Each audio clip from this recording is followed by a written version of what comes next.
Assalamualaikum warahmatullahi wabarakatuh. Nama saya Desi Sopianti akan memaparkan makalah tentang pengertian pengembangan sosial emosional anak dengan menari.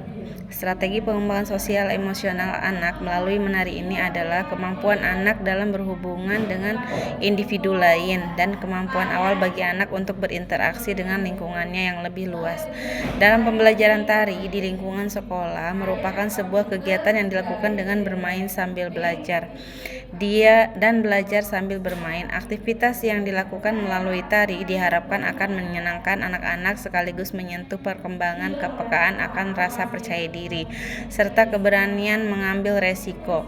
Hal ini dilakukan oleh pernyataan Santoso 2012 yang mengatakan bahwa pembelajaran tari sejak usia dini penting sekali sebab perkembangan yang meliputi perkembangan inteligensi, kepribadian, dan tingkah laku sosial berlaku cepat pada usia dini.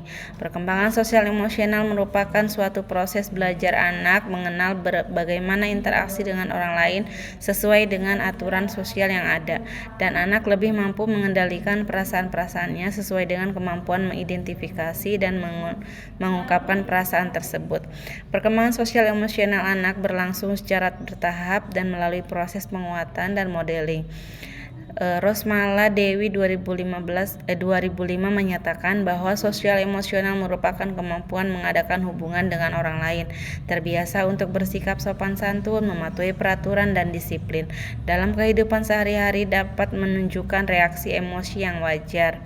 Berpendapat bahwa ada beberapa aspek dalam sosial emosional anak. Aspek tersebut adalah sebagai berikut. Elemen-elemen sosial dalam bermain. Ekonomi dan inisiatif yang berkembang. Yang ketiga, perasaan tentang diri. Yang keempat, hubungan teman sebaya. Yang kelima, konflik sosial. Yang keenam, perilaku prososial. Yang ketujuh, ketakutan anak. Yang kedelapan, pemahaman gender. Perlu beberapa strategi guna mengembangkan sosial emosional anak melalui kreativitas anak sebagai berikut. 1. Kegiatan belajar bersifat menyenangkan. Learning is fun menurut Montessori dalam Anita Yus 2011 meyakini bahwa dalam tahun awal kehidupan seorang anak mempunyai masa peka atau sensitive period. Masa peka dapat digambarkan sebagai satu situasi atau waktu siap berkembangnya pembawaan atau potensi yang dimiliki anak. Begitu pula dengan dasar pendidikan Montessori sebagai penghargaan terhadap anak.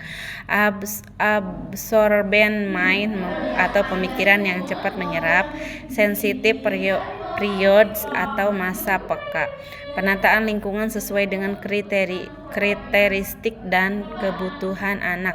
Pendidikan diri sendiri atau pedosentris dan kebebasan. Hakikat anak melalui belajar melalui bermain, sehingga alangkah lebih baik jika pembelajaran yang dilakukan dengan menggunakan metode student center atau berpusat pada anak dan tidak ada lagi kekerasan fisik yang dilakukan oleh guru kepada anak didik karena anak belum memahami sesuatu yang diajarkan oleh gurunya. Proses pembelajaran yang membosankan tentu aja akan membuat anak didik merasa tertekan monoton. Alhasil tujuan dari pembelajaran tidak akan tersampaikan secara opsional.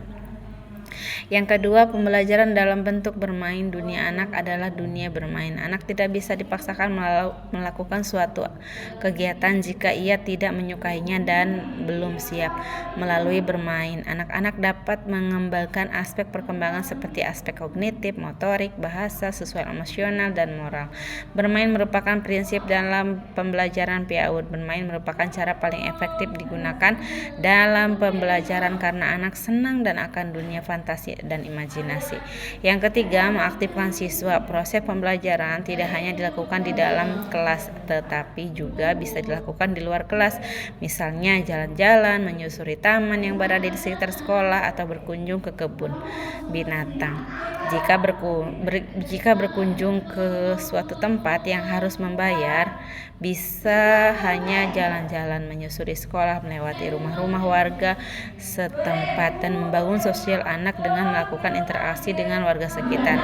Yang keempat, memadukan sebagai aspek pembelajaran dan perkembangan. Aspek-aspek perkembangan menjadi suatu kesatuan yang harus dikembangkan.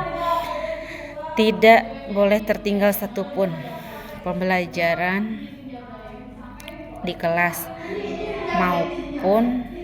ataupun mengembangkan ke semua aspek perkembangan anak secara utuh dan menyeluruh. Yang kelima, pembelajaran dalam bentuk kegiatan konkret bagi seorang anak. Proses mengerti dan memahami suatu tidak selalu harus melalui proses instruksi secara langsung. Pembelajaran di kelas akan terkesan monoton jika guru yang menggunakan metode ceramah.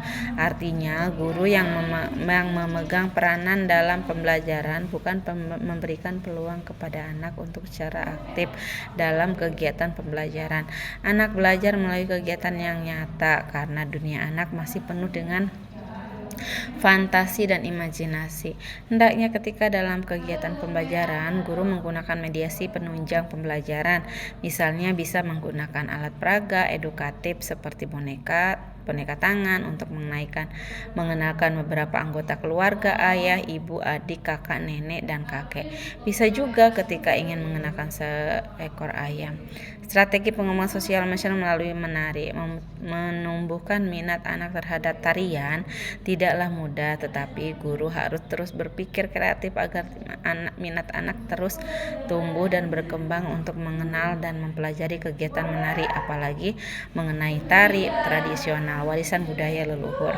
Pengembangan sosial emosional melalui menari merupakan pengembangan kreativitas anak berupa eksplorasi gerakan yang dinamis, memerlukan kelenturan tubuh dan mengembangkan kreativitas anak dalam hal menari. Kegiatan menari pula dapat mengembangkan sosial emosional anak, seperti harus bersabar ketika dilatih oleh guru, sabar menunggu giliran ketika temannya sedang menari. Mengembangkan kognitif anak dapat mengidentifikasi beberapa gerakan tari dan mencoba membangun pemahaman tentang gerak tari tradisional dalam proses berpikir. Mengembangkan fisik motorik anak dalam hal menari diperlukan gerakan yang dinamis, kelenturan dan keaktifan anak. Proses gerak tari ini juga akan melatih fisik motorik anak. Memberikan permainan-permainan yang diselipkan dalam proses pembelajaran tari sebagai berikut. 1. Menyiapkan media pembelajaran atau bahan ajar yang akan disampaikan atau dilatih. Yang kedua, mengatur pembagian kelompok tari. Yang ketiga, memberikan contoh gerakan. Yang keempat, anak mengikuti contoh gerakan guru. Yang kelima, pengulangan ragam gerak sebelumnya. Pengenalan ragam gerak tari kepada anak tidak perlu dengan gerakan-gerakan yang sulit, cukup dengan gerakan-gerakan yang mudah diikuti oleh anak. Memang peniru yang handal. Maka dari itu ragam gerak yang dikenalkan kepada anak dikemas secara sederhana dan tentunya menyenangkan bagi anak. Kesimpulannya, perlu strategi agar dapat mengembangkan kreativitas anak dalam menari, yaitu dengan program pengembangan kreativitas anak, yaitu kegiatan bersifat menyenangkan, memadukan berbagai aspek pembelajaran dan perkembangan dan dalam pembelajaran dalam bentuk kegiatan konkret. Cukup sekian dari saya. Assalamualaikum warahmatullahi wabarakatuh.